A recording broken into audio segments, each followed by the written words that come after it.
Bonjour les cancers et bienvenue sur votre escale Astro Tarot, guidance de vos énergies pour la lunaison du 10 juin au 10 juillet 2021. La nouvelle lune en Gémeaux, éclipse de soleil, vous propose un tour de piste dans votre secteur intériorisé. Ce qui se passe en coulisses risque d'être amplifié sur cette lunaison, les cancers, du fait de l'emplacement de la nouvelle lune d'une part, du fait de l'éclipse de soleil d'autre part, et du fait aussi que Mercure, maître de cette lunaison, est conjoint à cette nouvelle lune et qu'il est rétrograde. Pour couronner le tout, il y a un trigone à Saturne qui vous invite à faire un bilan réaliste et un carré à Neptune qui vous invite à lâcher prise. C'est donc une lunaison d'intense prise de conscience et de bilan au sujet de vos rêves, vos idéaux, au sujet des grandes questions existentielles qui vous traversent. C'est une lunaison qui clôt un cycle important, vous invite à digérer une information, une compréhension, une nouvelle et à relativiser. Le recul nécessaire que vous pourriez ressentir peut être transmuté par la spiritualité, l'artistique et tout ce qui peut recharger vos batteries, vous inspirer et vous permettre de voir les choses autrement. Vénus, planète de l'amour, des sentiments et des valeurs, est de votre côté.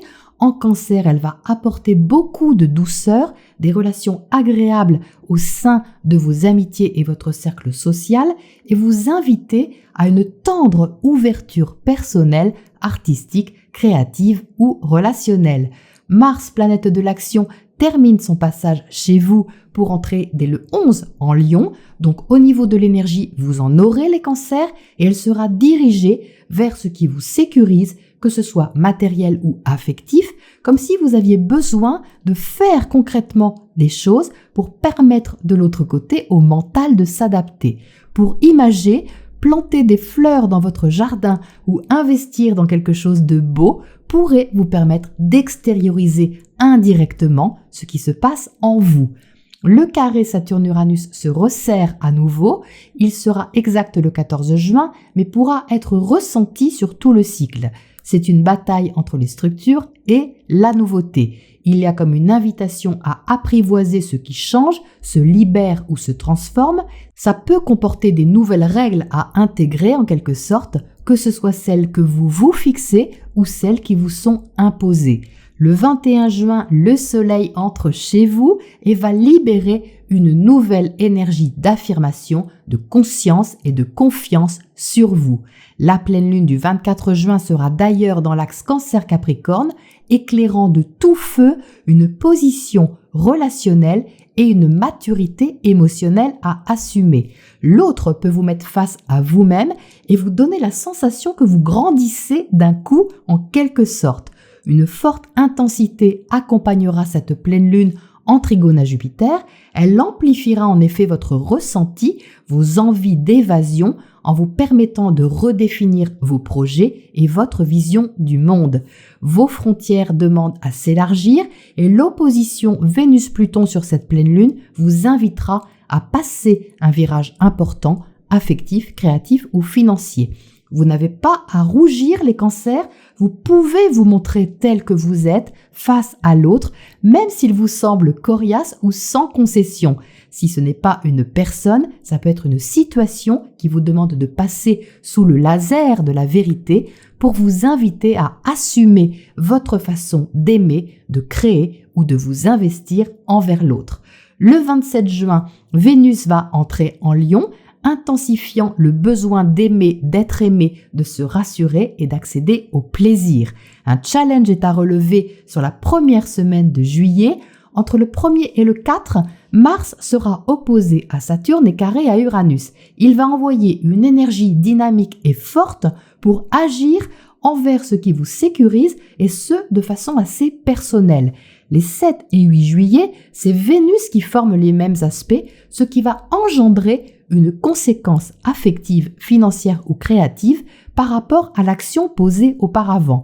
Ce sera donc l'action qui va engendrer un positionnement relationnel, tout ça pourrait être nouveau et soulever des questions d'attachement en vous sur votre façon de partager ou alors de garder.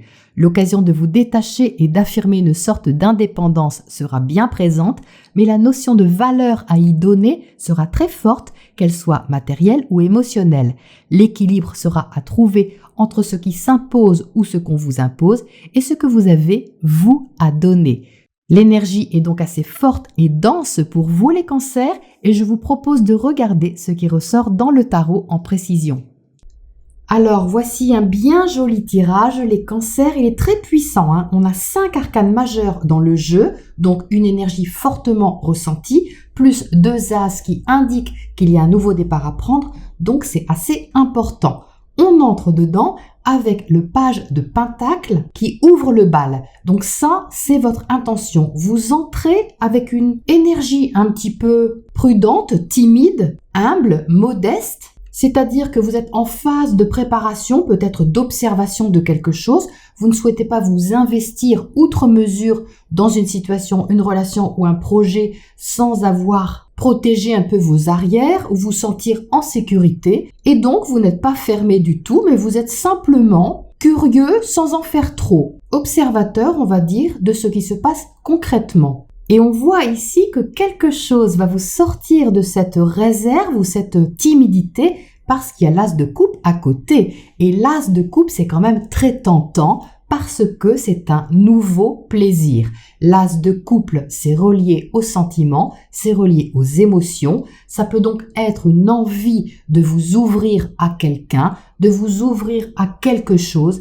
qui vous plaît, qui vous inspire, que vous aimez, que ce soit une activité, que ce soit un loisir ou que ce soit tout simplement une relation amicale ou plus si affinité, c'est nouveau, c'est quelque chose que vous n'avez pas exploré en tout cas. Donc c'est tentant, surtout que derrière on a le diable qui se cache, donc c'est très tentant. Mais vous n'êtes pas à vous emballer comme ça, les cancers. Et il y a un besoin avant de réfléchir, d'infuser pour aborder cette énergie nouvelle qui est là de façon assez préparée. Donc sur la première partie du cycle, jusqu'à la pleine lune, Mercure est rétrograde dans votre maison intériorisée. Donc là, vous allez infuser, jauger, on va dire, la situation, la relation ou le projet, sans trop vous prononcer ou sans trop vous montrer. Ensuite, à partir de la pleine lune, le soleil sera entré en cancer et là, l'énergie va changer et on voit bien qu'ici, quelque chose se met en place de beaucoup plus affirmé. Ça, c'est splendide. Vous êtes en dessous avec la carte du monde. La carte du monde, c'est la dernière arcane du tarot. C'est celle qui clôture un cycle. C'est la phase de l'aboutissement, si vous voulez. Donc, elle est à double tranchant, cette arcane, parce qu'en même temps, elle indique qu'une page se tourne, vous êtes arrivé à un bilan, mais en même temps, dans cette position, comme c'est votre attitude, vous avez aussi envie, certainement, d'ouvrir vos frontières de façon plus large, d'explorer et de découvrir de nouvelles choses et de sortir simplement de quelque chose dont vous avez fait le tour. Mais le monde ici vous demande de garder à l'esprit que toute nouvelle route que vous prenez est enrichie de l'expérience que vous avez faite avant. Vous tirez les leçons de ce qui est passé, de ce que vous avez expérimenté, vécu, traversé. Et avec cette rétrogradation de Mercure, il y a ce dernier petit paraphe à mettre en bas de la page, si on veut, pour valider un peu ce cycle qui se termine et pour écrire une nouvelle page.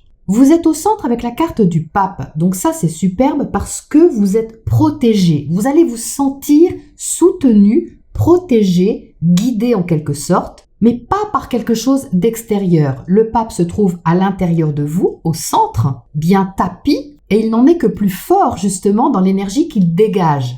Parce que cette confiance intérieure, vous allez la ressentir sans savoir vraiment d'où elle vient. Et vous n'avez pas forcément besoin de savoir d'où elle vient. Elle est là et c'est tout. Elle vous soutient, elle vous donne de la force pour avancer, de la confiance et une sorte de sagesse surtout par rapport à ce que vous avez expérimenté avant, compris, clôturé et développé. C'est l'expérience en quelque sorte qui se valide ici à l'intérieur de vous et qui peut vous permettre de passer à une phase suivante pour expérimenter quelque chose de nouveau, mais pas en commettant les mêmes erreurs du passé, même si ce ne sont pas forcément des erreurs, ce sont des apprentissages. Mais ici, avec la force en dessous, vous avez maîtrisé quelque part vos démons, ou au moins certains de vos démons, et vous pouvez affirmer ça. Vous pouvez vous montrer, comme je le disais, tel que vous êtes, sans rougir de quoi que ce soit, parce qu'il y a cet accueil inconditionnel à l'intérieur de vous qui soutient ce que vous êtes. Et ça, c'est quand même magnifique. Vous avez en bas le chariot, et le chariot, c'est votre carte. Donc ici, vous avez une sorte de force intérieure qui vous motive, qui vous pousse en avant et qui vous fait sortir de votre réserve, mais pas du tout de façon agressive ni vindicative, juste de façon confiante, avec une force tranquille ici, tout à fait posée et déterminée. Alors c'est drôle parce que sur le tirage du mois dernier, je me souviens que vous aviez l'empereur dans le secteur opposé, donc un secteur opposé qui était assez tonique ou autoritaire, et là on retrouve encore le roi d'épée qui a un petit peu les mêmes caractéristiques que l'empereur, c'est-à-dire qu'en face de vous, vous pouvez vous trouver avec une certaine exigence, donc soit celle de quelqu'un, soit votre propre exigence que vous projetez sur le relationnel parce que vous avez envie de faire les choses comme il faut, de telle manière et d'une façon assez détachée, lucide et réaliste. Le roi d'épée est très logique, il n'est pas du tout dans l'émotionnel, il est dans un raisonnement qui est très instauré, très cadré, ferme, il n'est pas désagréable pour autant, mais il peut être un peu froid ou exigeant selon le pouvoir que vous donnez à cela. Je dis ça parce que il est en dessous du diable. Et le diable, c'est un attachement qui est très fort. Il peut être positif, il peut parler d'engagement financier, on peut parler ici de signature peut-être importante qui vous engage par rapport à l'autre, sorte de contrat, des choses comme ça. Pour ça, c'est positif, mais il vous demande aussi d'avoir un certain détachement émotionnel par rapport à ça pour être plus efficace. Mais ça, vous allez l'avoir, les cancers, parce que vous avez la force ici et le chariot. Donc je ne pense pas que vous allez tomber dans une sorte de vulnérabilité ou de soumission, ça m'étonnerait fort, parce qu'ici, avec justement tout ce que vous avez expérimenté, appris et compris par le passé, vous êtes prêt maintenant, vous êtes prête à aborder une nouvelle phase en respectant beaucoup plus vos valeurs, vos sentiments, vos talents, votre potentiel, dans une relation qui est surtout franche, claire et nette, avec le roi d'épée, c'est bien ça, mais ça vous convient parce que vous avez rechargé vos batteries d'une manière ou d'une autre, ou vous rechargez vos batteries, et vous savez intuitivement et profondément que ce qui se présente ici est une occasion pour vous d'expérimenter quelque chose que vous ne connaissez pas et qui peut vous apprendre beaucoup. Ici, vous avez l'as de pentacle, donc vous voyez que l'as de pentacle est en résonance avec le page là-haut. Le page tient un pentacle qui descend et se place ici. Donc au départ, ce que vous reteniez un peu ou prépariez peut-être en coulisses, tout simplement, eh bien se place au fur et à mesure, mais en toute connaissance de cause, je dirais, parce qu'il a suivi un circuit, cet as de pentacle, il a suivi un processus de maturation, d'observation, et c'est certainement sur la deuxième partie de la lunaison que vous allez placer ça, que vous allez placer votre pion ici, certainement sur la dernière semaine de juin, pour vous investir, vous engager concrètement, physiquement, dans la direction que vous ressentez ici et qui vous tentez. Donc c'est très stratégique, on va dire, c'est très posé et sage en même temps, mais ça reste agréable parce qu'avec l'as de coupe, il y a de la douceur là-dedans, même si c'est prenant, il y a quelque chose de prenant dans le tirage, mais l'as de coupe est quand même un potentiel de tendresse, un potentiel de douceur, d'émotion, d'exploration émotionnelle. C'est comme si vous lanciez un pari, par exemple, mais non sans avoir étudié avant toutes les données, le contexte, les chances que vous avez, etc. C'est un peu cette énergie-là. Donc vous avez quelque chose à donner, les cancers, vous avez ce pentacle ici à donner, vous entrez de toute façon avec, vous l'avez sous le bras, vous voyez. Donc que ce soit de l'affection, que ce soit un talent, que ce soit un travail ou quoi que ce soit d'autre, vous avez quelque chose à donner de vous qui est très personnel. Ça peut être quelque chose que vous donnez à l'autre, mais c'est surtout une chance que vous vous donnez à vous d'explorer quelque chose de nouveau. Donc ça, c'est assez puissant. Bien, alors qu'est-ce qu'on a côté du monde ici pour commencer? Là, vous clôturez un cycle. Quel est le bilan que vous faites? Oh ben regardez, il y a la mort qui saute là, donc c'est pas étonnant du tout. Ça confirme que le virage est à passer, la fin de cycle est à intégrer, à digérer en quelque sorte, mais vous faites ça avec beaucoup de maturité les cancers, hein. Beaucoup de sagesse, de force. Vous maîtrisez bien la situation, vous maîtrisez bien vos émotions, même si vous savez qu'il y a des choses à explorer qui sont nouvelles et que vous ne connaissez pas. Il y a de la volonté ici, mais il y a surtout de la bonne volonté. Donc ça, c'est quand même beau. Qu'est-ce qu'on a à côté de ce roi d'épée ici sur la droite? Qu'est-ce qu'il nous dit ce roi d'épée? Il a l'air bien décidé. Alors, on a le 8 de Pentacle. Donc, le 8 de Pentacle parle d'effort, il parle de profession, de travail, de retrousser ses manches. Il parle de patience, de persévérance. Il parle de long terme aussi. Donc, vous pouvez ici vous engager dans quelque chose qui demande une certaine patience, un certain travail. Mais ça peut aussi vous passionner ici, hein. Avec le diable parle quand même de passion. L'as de coupe parle aussi d'affection, de plaisir. Donc ça peut être vraiment une nouvelle ouverture prometteuse qui peut vous emmener assez loin, hein. Donc ici, vous pouvez vous engager dans un partage aussi, hein, dans des notions d'investissement mutuel, une passion commune, un projet commun, c'est possible aussi. Qu'est-ce qu'on a justement à côté de ce diable? Qu'est-ce qu'on a entre le diable et l'as de coupe là-haut? Qu'est-ce qui saute ici? Le 8 de coupe. Le 8 de coupe parle de laisser quelque chose derrière vous, mais qui a résonance avec le monde ici. À partir du moment où vous tournez une page, vous tournez aussi une page sur les émotions qui ne vous convenaient plus. Ou quelque chose que vous laissez derrière, mais vous laissez derrière pour découvrir autre chose, pour découvrir l'as de coupe. Donc c'est ce que je vous disais tout de suite, vous avez certainement fait le tour de quelque chose, le tour de la question, le tour d'une relation, le tour d'un projet, le tour d'une activité. Et là, vous recherchez plus de passion, vous recherchez plus de plaisir, hein. Il faut dire que Vénus et Mars vont être en Lion. Et dans votre maison 2, c'est vraiment, comme je le disais en intro, la recherche de plaisir, de se nourrir de quelque chose de beau, de se nourrir de quelque chose de fort et de rechercher ça. Donc vous voyez, c'est pour ça que c'est tentant. Qu'est-ce qu'on a à droite du diable quand même là? Ce qui m'intrigue lui. Qu'est-ce qui se retourne là? Le chariot, regardez, c'est la même carte qu'ici, hein. Elle sort en doublon et c'est votre carte. Donc ça montre bien que vous n'avez pas envie de vous perdre, vous n'avez pas envie de perdre le pouvoir sur vous-même, vous avez bien raison. Il ne s'agit pas pour autant d'entrer dans une résistance, hein, c'est pas le but, mais juste de faire avancer les choses avec détermination, avec passion, dans une saine attitude. Et ça, vous l'aurez, hein, puisque vous avez le pape au milieu, le pape vous conseille et vous protège. C'est splendide les cancers. Qu'est-ce qu'on a comme oracle conseil pour terminer là-dessus?